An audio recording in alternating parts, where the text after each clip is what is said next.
নমস্কার, সাফল্যের পেন্সিল চ্যানেলে তোমাদের স্বাগত। ফরেস্ট দপ্তরে ফিল্ড অ্যাসিস্ট্যান্ট পোস্টে নিয়োগ করা হচ্ছে, যেখানে সরাসরি ইন্টারভিউয়ের ভিত্তিতে এই নিয়োগটি হচ্ছে। কোনো রকম তোমাদের রিটেন এক্সাম হবে না, কোনো রকম তোমাদের আবেদন মূল্য লাগছে না, সম্পূর্ণ ফ্রি অফ কস্টে আবেদন করা যাবে। যোগ্যতা যেটি প্রয়োজন সেটা হলো মাধ্যমিক পাস, তবে হায়ার কোয়ালিফিকেশন থাকলে তারাও আবেদন করতে পারে। অল ইন্ডিয়া যে কোনো রাজ্য যে কোনো জেলা থেকে আবেদন করতে পারবে। পুরুষ মহিলা উভয় প্রার্থীরাই আবেদন করতে পারবে। এই ভিডিওর মাধ্যমে তোমাদের কিভাবে ফর্ম ফিল আপ করতে হবে সেটা একদম স্টেপ বাই স্টেপ তোমাদের দেখাবো। ফরেস্ট ডিপার্টমেন্ট রিক্রুটমেন্ট 2025-এর একদম লেটেস্ট নোটিফিকেশন জারি হয়েছে, যেখানে তোমাদের Indian council of forestry research and education অর্থাৎ ICFRE তরফ থেকে ফিল্ড অ্যাসিস্ট্যান্ট পোস্টে নিয়োগ করা হচ্ছে। এবং এখানে তোমাদের ভেরিয়াস টাইপ তোমাদের থাকছে, কিন্তু একটা কথা মাথায় রাখবে, একজন প্রার্থী একবারই কিন্তু আবেদন করবে। মাল্টিপল অ্যাপ্লিকেশন করলে সেই আবেদন কিন্তু তোমাদের রিজেক্ট হয়ে যাবে। এই জন্য ফর্ম ফিল আপের পার্টটা কিন্তু প্রত্যেকের জন্য খুব গুরুত্বপূর্ণ। ওকে, পরবর্তী হচ্ছে এজ লিমিট। এজ লিমিট হচ্ছে 1/6/2025 হিসাবে তোমাদের এজ ক্যালকুলেট করতে হবে। 18 থেকে 28 বছরের মধ্যে তোমার বয়স হতে হবে। তুমি যদি ওবিসি ক্যান্ডিডেট হয়ে থাকো, তোমার বয়সের ক্ষেত্রে 18 থেকে 31 বছর। তুমি যদি SC/ST হয়ে থাকো, তোমার ক্ষেত্রে 18 থেকে 33 বছর।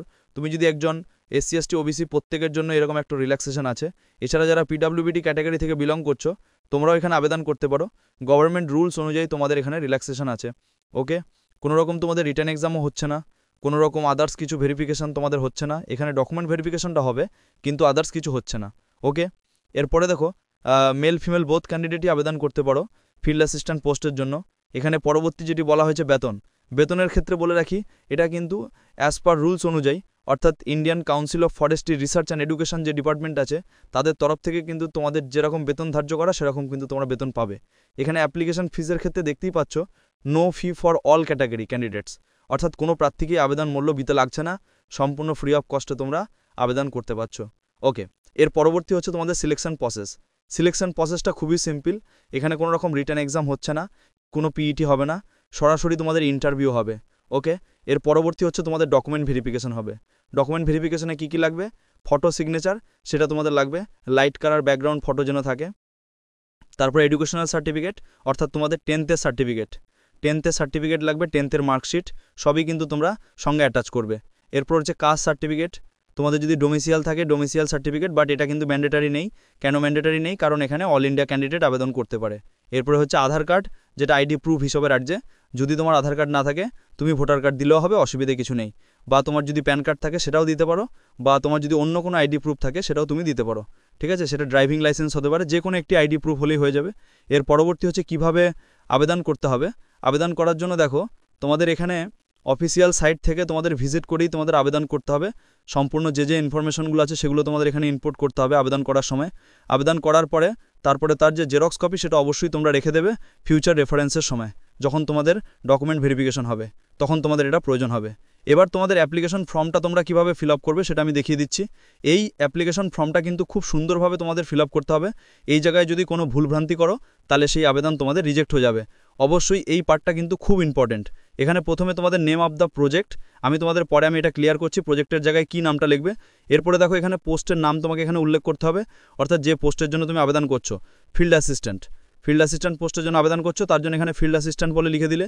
এরপরে হচ্ছে নেম অফ দ্য অ্যাপ্লিক্যান্ট, অর্থাৎ তোমার নাম এখানে ক্যাপিটালে লিখবে। ফাদার বা হাজব্যান্ডের নেম, যারা বিবাহিত মহিলা তারাও আবেদন করতে পারে, তোমার হাজব্যান্ডের নাম এখানে মেনশন করতে পারো, বা তোমাদের বাবার নাম কিন্তু এখানে মেনশন করতে পারো। এরপরে ডেট অফ বার্থ, এখানে ডেট মান্থ এবং ইয়ারে তোমাকে মেনশন করতে হবে। 1/6/2025 হিসাবে তোমার বয়স কত হচ্ছে সেটা মেনশন করবে। তুমি মেল না ফিমেল সেটা মেনশন করবে। তোমার ম্যারিটাল স্ট্যাটাস, তুমি ম্যারিড না আনম্যারিড সেটা মেনশন করবে। এরপরে যদি তুমি SC/ST OBC থেকে বিলং করো তাহলে SC/ST OBC সেটা কিন্তু মেনশন করবে, এবং এর জন্য যে কাস্ট প্রুফ সেই সার্টিফিকেটটাও তোমাদের লাগবে। এরপরে হচ্ছে অ্যাড্রেস ফর কমিউনিকেশন, অর্থাৎ তোমার অ্যাড্রেসের সম্পূর্ণ ডিটেলস। অনেকে যে ভুলটা করে সেটা হলো পোস্ট অফিসের নাম দিতে ভুলে যায়, পুলিশ স্টেশনটা দিতে ভুলে যায়। এইগুলো ভুল করলে চলবে না। পুলিশ স্টেশন দিতে হবে, পোস্ট অফিসের নাম দিতে হবে, এবং তোমাদের ডিস্ট্রিক্টও মেনশন করতে হবে। ঠিক আছে, অবশ্যই তোমরা কমেন্টে জানাতে পারো কোন জেলা থেকে এই ভিডিওটা দেখছো। এবং এখানে দেখো তোমাদের ফোন নাম্বার, মানে এখানে মোবাইল নাম্বার দিতে পারো। এরপরে তোমাকে মেল ID দিতে হবে। এগুলো কিন্তু খুব ইম্পর্টেন্ট।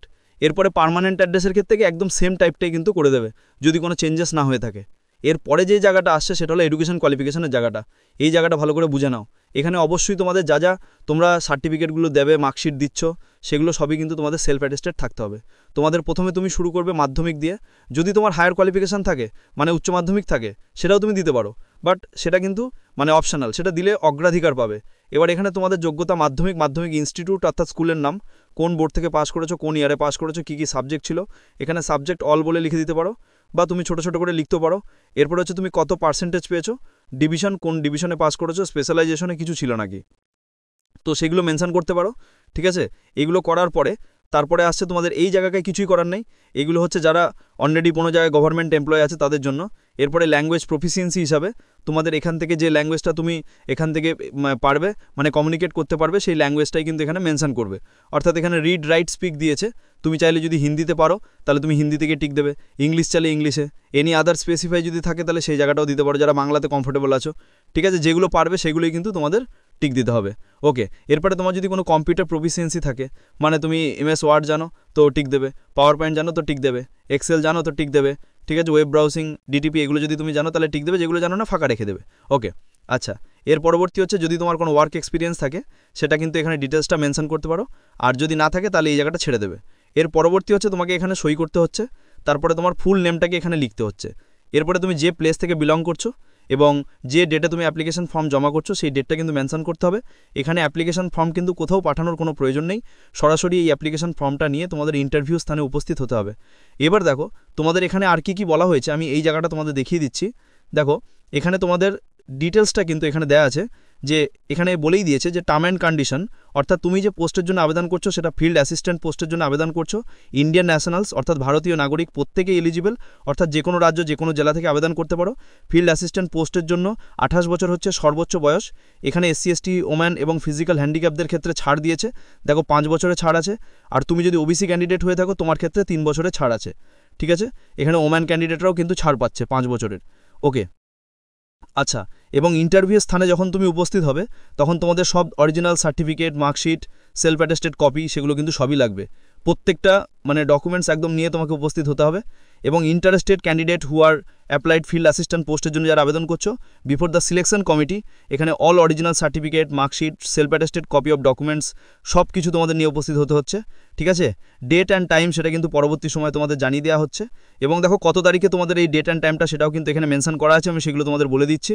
দেখো এখানে তোমাদের যে পোস্ট তোমরা দেখতেই পাচ্ছ, মাধ্যমিক পাস যোগ্যতা প্রয়োজন, এবং সার্টিফিকেট তোমাদের অবশ্যই ফার্স্ট ডিভিশনে তোমাদের মাধ্যমিকে পাস করতে হবে, এবং তোমাদের কম্পিউটারে টাইপিং একটা নলেজ কিন্তু তোমাদের থাকতে হবে, ডিপ্লোমা বা সার্টিফিকেট তোমাদের থাকতে হবে।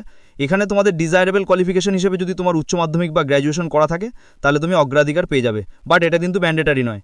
আগেই বলে রাখছি, এটা কিন্তু ডিজায়ারেবল, মানে অগ্রাধিকার দেওয়া হবে। এবং এখানে দেখো তোমাদের প্রজেক্ট পিরিয়ড হচ্ছে 4 মান্থের, এবং এখানে তোমাদের এই লেভেলে তোমাদের এখানে বেতন তোমাদের থাকবে। এবং পোস্টিং হচ্ছে হায়দ্রাবাদ, বিশাখাপত্তনম, এই 2 জায়গায় তোমাদের পোস্টিং হবে, কিন্তু আবেদন করতে পারবে অল ইন্ডিয়া থেকে।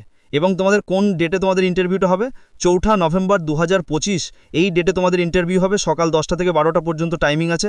দেখো খুব শর্ট টাইমের জন্য এই নোটিশটা কিন্তু জারি হয়েছে, তার জন্যই ফর্ম ফিল আপও কিন্তু খুব কম সময় দেওয়া হয়েছে, তার জন্যই তোমাদের এই ইনফরমেশনটা তোমাদের দিলাম। যারা যারা ইন্টারেস্টেড আছো তারা অবশ্যই কিন্তু আবেদন করতে পারো। এবং দেখতেই পাচ্ছ ICFRE এখানে ফিল্ড অ্যাসিস্ট্যান্ট পোস্টে, এবং টোটাল নাম্বার অফ ভ্যাকেন্সি হচ্ছে 4টে মতো আছে। তোমরা অফিসিয়াল ওয়েবসাইট থেকেও তোমরা ইনফরমেশনটা নিতে পারো, এখানেও কিন্তু অফিসিয়াল ওয়েবসাইটটা মেনশন করা আছে। তোমাদের ফর্মটা ফিল আপ করে কোথাও পাঠাতে হবে না, তোমাদের যেই ঠিকানাটা বললাম সেই ঠিকানায় গিয়ে তোমাদের উপস্থিত হতে হবে। ঠিকানাটা কিন্তু এখানে মেনশন করা আছে, একবার ভালো করে একবার নোট ডাউন করে নেবে। ওকে, তো আশা করি ভিডিওর মাধ্যমে সম্পূর্ণ ডিটেলসটা তোমাদের কাছে বুঝিয়ে দিতে পারলাম। যদি ভিডিওটা ভালো লাগে আর এরকমই যদি নতুন নতুন আপডেট পেতে চাও অবশ্যই চ্যানেলটিকে সাবস্ক্রাইব করে রাখবে, বেল আইকনটাকে অল করে রাখবে। এখনের মতো এটুকুই, ধন্যবাদ।